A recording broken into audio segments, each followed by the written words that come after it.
Hello, I'm Norine Walsh, and I'm the president of the American College of Cardiology and also the medical director of heart failure and cardiac transplantation at St. Vincent Hospital in Indianapolis, Indiana. And we're here in Dubai at the ACC Middle East Conference.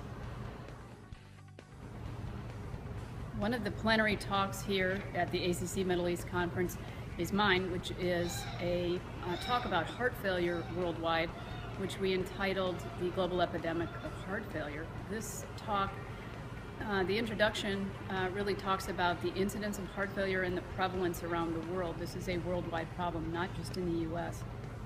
And then one of the most important issues is what leads to heart failure worldwide. And so I spend quite a bit of time in the talk going through the risk factors for heart failure and how these play out in the countries around the world, both some similarities to the US and also some of the differences.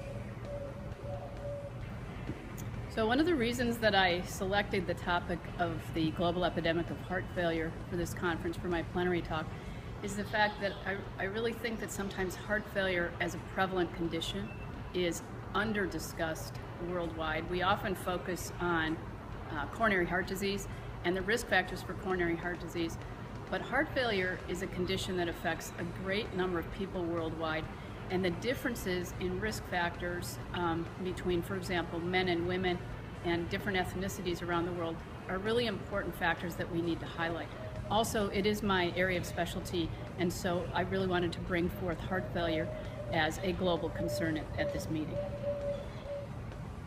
Discussing heart disease in an international setting is important for a lot of reasons. One is because I think we have commonality in trying to stem the tide of this disease along with our colleagues internationally.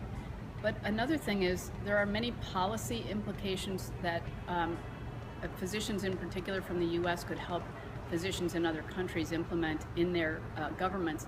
A great example is the difference in smoking rates around the world. We've seen a lot of decline in smoking rates in the United States, and a lot of the reason for this is both our clinicians' view of smoking cessation and helping patients, but also policy initiatives such as clean indoor air laws.